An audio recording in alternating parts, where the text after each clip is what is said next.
Good morning, YouTube. We are headed down Interstate 26 toward Unicoi County, Tennessee. Prepare to leave highway in 2 miles. We are going to start a change out today that's in a very small attic with limited access. So the first thing we're going to have to do is open up the ceiling a little bit, so stay tuned.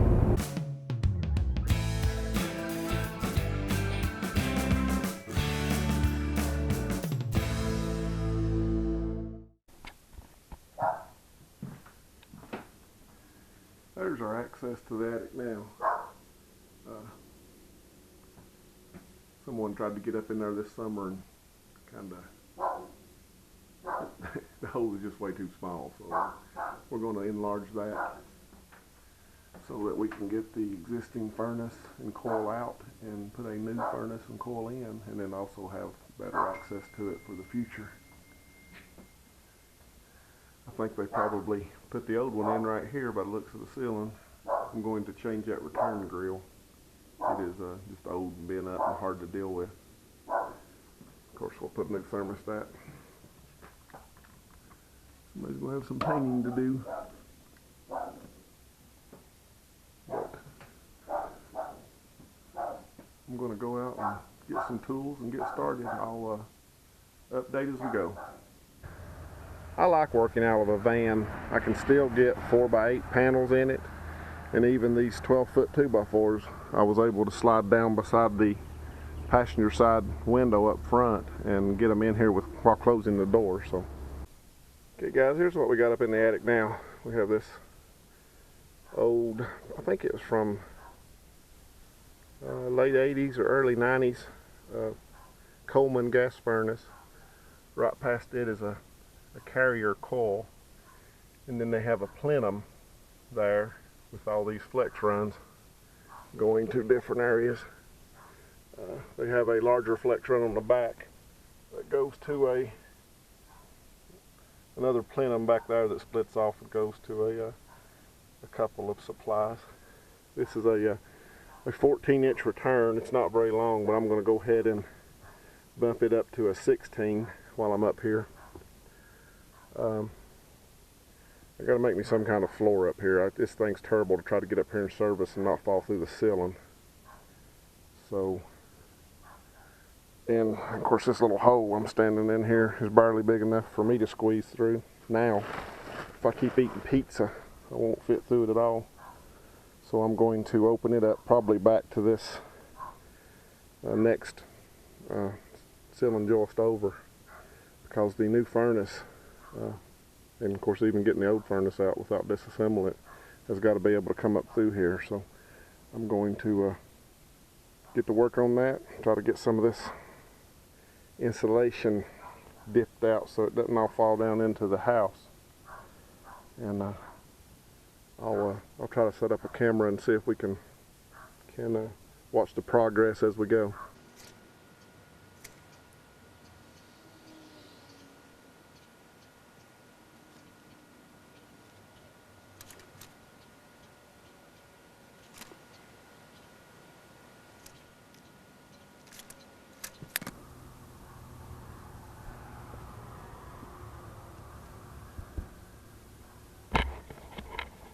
There's a seam in the drywall right here. That's why it broke right there, I guess, when he got over on it. So what I'll probably do is plan on enlarging the hole over to that seam, and then between these two joists, looks like the ceiling's low here, but it looks like I'll have room to stick the furnace up through here and then tilt it over and get it up through the hole. So I'll double check all that, but right now that's where I'm going to cut. I'm going to cut this ceiling joist here off. Notice they've got two lap joists. Used to be probably a prop right here, and they've cut it out when they put the furnace in. But they've got this 2x4. It runs across the top like bridging. I'm going to go get some long 3-inch deck screws out of the van and screw both of these into this continuous 2x4 before I start cutting anything, so it'll hold it up until I can get my header across here.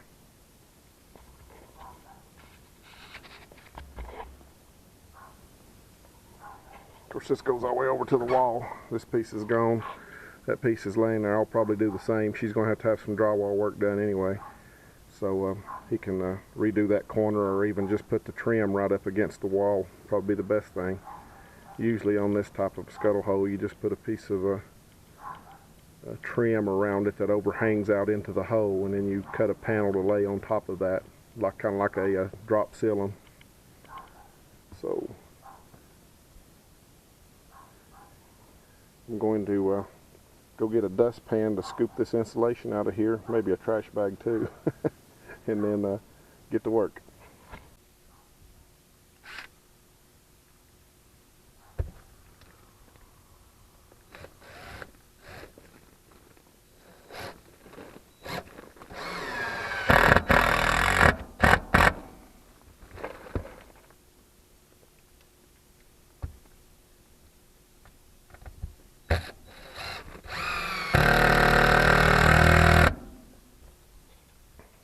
I'm also going to toe screw this down to the top of this wall, just in case it's not really secure, so when I cut it, it won't be flopping around and screwing with the sheetrock on the other side.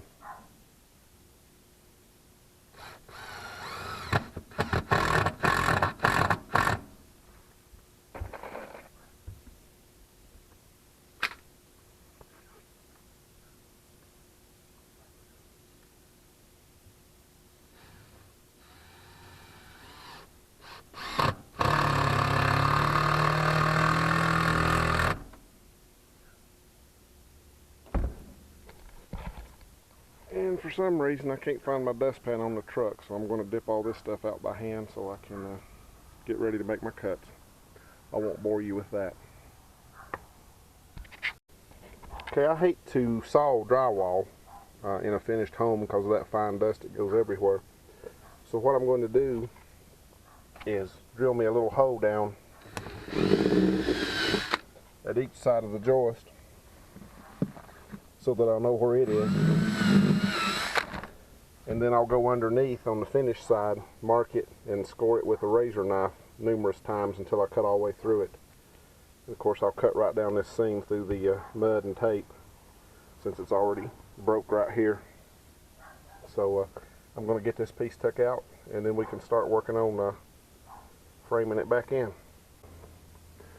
Okay guys, I may have to punt where I drilled my two holes. I measured them off of this existing opening joist, and one side is 31.5, the other side is 30 inches. I hate to have a crooked hole, at least what you can see is crooked down here, so I think what I'm going to do is I'll drop back in 1.5 inches right over here on the long side, or the short side, make it 28.5, and then I'll square this up so it'll actually be off that joist, probably 1.5 inches when I get down to that side, so we can make the opening look square.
I think I can get through there.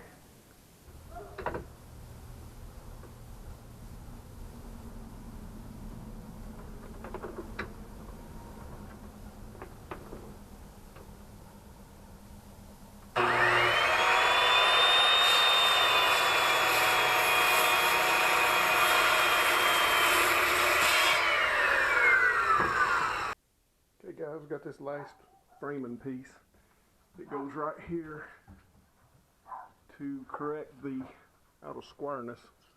I had to take my cord outside, so I don't have a light up here right now, but it goes from an 1.5 inches back here to about 3 inches on that end where it was out of square. So I will fit this piece in there, get it screwed down, and I'll probably run a few drywall screws around the perimeter just to make sure the drywall doesn't move when I'm up here bouncing around. I guess my next step will be to build me a platform out in front of the old furnace, which will assist me in taking it out, and then I can start figuring out how the new one's going to go back. Well guys, it's almost lunchtime. I don't have any equipment till tomorrow anyway, so I'm going to run and get me a bite to eat, probably pizza, and pick up some electrical supplies. I think I'm going to go ahead. This is a 20 amp circuit running up there for the furnace. That's the only thing that's on it. So I'm going to go ahead and put in a couple of keyless light fixtures and an outlet for me for service up there in the attic. There's no storage up there, so nobody would ever use it for anything else. So I'm going to run and grab. It'll just be a few dollars, and it'll help me through the whole process of putting this thing in. Plus, it'll be a much easier to video. So stay tuned. And there was light, and it was good.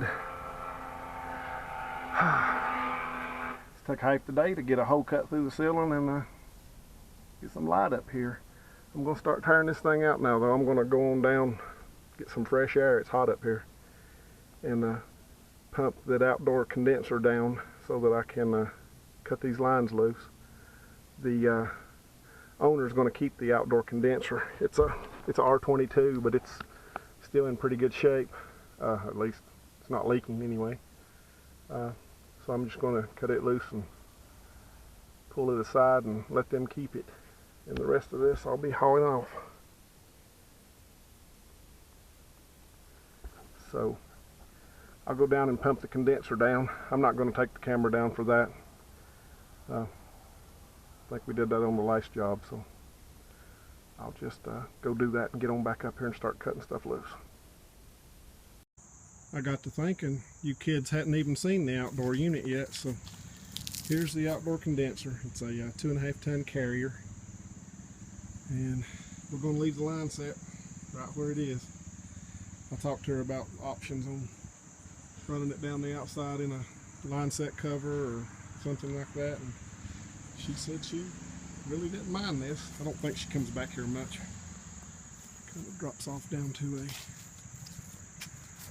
mostly dry creek bed, and that's a golf course on that side over there.